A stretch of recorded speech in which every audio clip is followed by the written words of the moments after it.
This week's episodes were fun little breathers as we wait for the pain that is True Colors to finally arrive. It was the calm before the storm, the fluff before the angst, the beauty before the betrayal, if you will. While these were both really fun and wholesome episodes, they also show on full display the growth of Anne's character, the current development of Sasha's character, and the relationship between the two. The episode kicks off with the gang preparing to host Sasha and Grime. Anne and Marcy are very hopeful that their friend has changed and want things to go as smoothly as possible in hopes of repairing their friendship. The planters, Sprig in particular, are very wary considering Sasha, tried to kill them. It's interesting that Sasha and Grime are staying at Felicity's Inn, considering I did not even realize that she had an inn. It makes sense that they wouldn't invite her into the planter household like they did Marcy, considering, again, they tried to kill them. Sasha and Grime's dynamic has always been one that I loved because he acts like a father trying to get his daughter to behave at an event. I love how they literally give Sasha a big head here because she is being very stubborn about putting on a front for Marcy and Anne. However, comically, she is once again proving that she would totally be Cacciadore's child with her personality. Like, who loves weapons that much? It's so funny. I agree with Grime. How does she even walk? I just love her character so much, and you can actually see that she's pretty socially awkward when you think about it, which is probably why she doesn't have any friends aside from Anne and Marcy. I think it's important to note that Sasha stays in her armor, while Anne and Marcy put on fancy outfits. This could be to show that she still isn't comfortable with the changes in her life and wants to stay how she is. She's literally protecting herself in a suit of armor. I love Grime in these episodes because as much as he wants to be seen as a badass general, he truly is just an awkward dude with some poor social skills and a love of harp playing and baking. Sprig still dislikes Sasha and wants to get under his skin as much as possible, even forcing her not to sit next to Anne. Sprig has always had the most distrust and dislike towards Sasha because he has a rivalry in trying to be Anne's best friend. Anyways, the awkward dinner starts and Hop Hop and Grime do some awkward toad and frog racist jokes, I suppose, and the girls reminisce on their life on Earth. However, these stories are just a reminder of how Sasha used to treat them. And it seems like Sasha genuinely feels bad about getting Anne in trouble. However, this doesn't deter Anne, who is still hopeful that they have all changed and is glad that they're all getting along. I can totally get why Sasha gets uncomfortable during Draw-a-Doodle. Being out of the loop never feels good. Not to mention Sprig and the planters hammering on about Anne choosing them over Sasha at Toad Tower. Like, girl tried to kill herself and they are having zero sensitivity towards it. Anne once again is able to defend the planters, showing that she no longer fears expressing her feelings to Sasha. As much as the planters are going about it in a terrible way, they are not all at fault here. I mean, most people would be justifiably hostile towards someone who straight up tried to kill them. One time! I tried to kill them one time! Yeah, Sasha, one time is one time too many. And it's probably not going to be the last time, let's be honest. Too bad.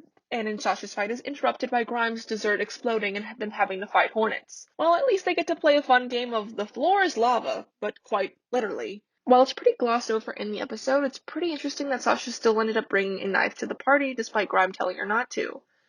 It's very telling that Sasha does not trust them because, while it ended up being useful in fighting the hornets, the fact that she still brought the knife means that she had the thought of violence happening with the planners in the back of her mind, and that's not lost on me. Anyways, teamwork makes the dream work, and they save the day. It shows real character growth that Sasha was actually willing to apologize for her earlier hostility and admit that she really doesn't want to change who she is. She's opening up about how she's feeling towards Anne and Marcy. Anne accepts this, but she still wants Sasha to acknowledge that she has changed too, and to respect her change and adapt to that new dynamic. And Sasha agrees to at least try, so that's something.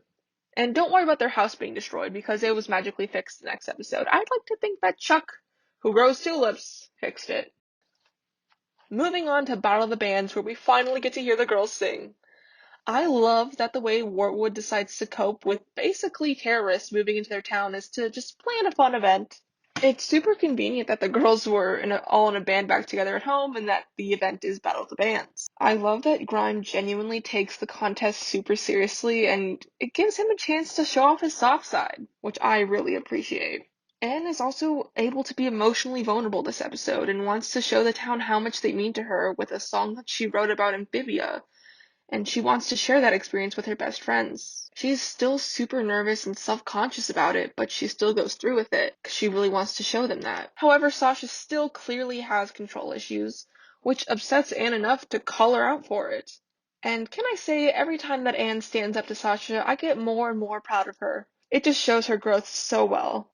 Sasha was clearly trying to manipulate Anne into caving and doing things her way by threatening to leave, and she wanted Anne to ask her to stay and agree to fix things, but I'm glad that Anne didn't take the bait. Sasha realizes that having a controlling attitude might just leave you alone in the end, because not even Grime wants to perform with her. However, she finds resident Toad doormat Toady and asks him to join her. And can we talk about Heart Summer for a minute? That is so good. I literally had it on loop for the past few days. It perfectly describes Sasha's character.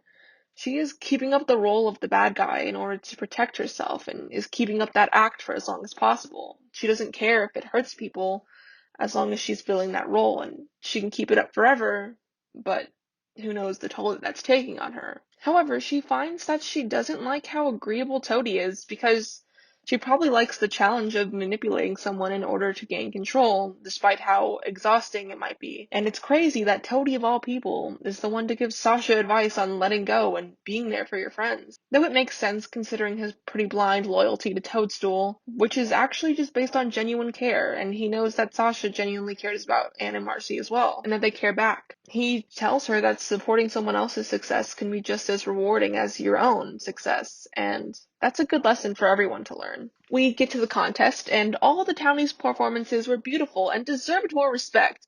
They were just glossed over, but they were good. We love Chuck and his tulips. Anne and Marcy's band, the Sharps, was amazing, and their outfits were so cute, and they just looked so happy to be performing together. And the song was just so wholesome, and overall it was just perfect, and perfect for them, and perfect for this moment.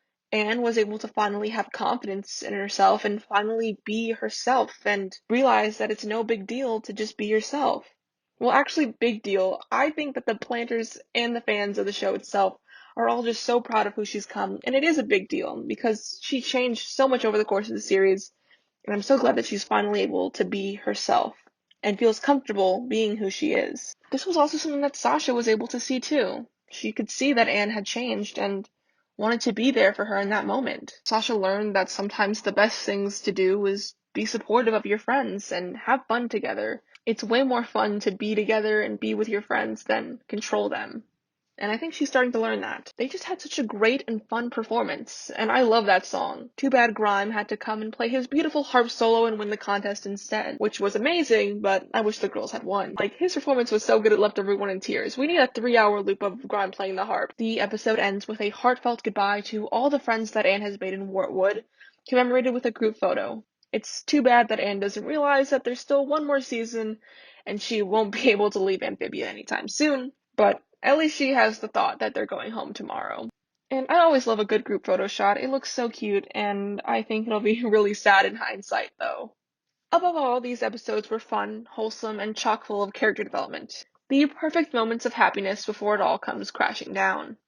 I am not ready for True Colors. It looks like they have a lot in store for us, and I am just not ready to deal with it. No way of telling what's going to go down, and I think that that's amazing. Let me know what you think in the comments below. Will Marcy betray Anne? Is someone going to die? Whatever happens, Matt said that it will change everything and that we aren't expecting it. As always, I've been Lucy, and I will join you for group therapy after True Colors. Thank you. Oh, it's so true. Good one, small frog. Seriously?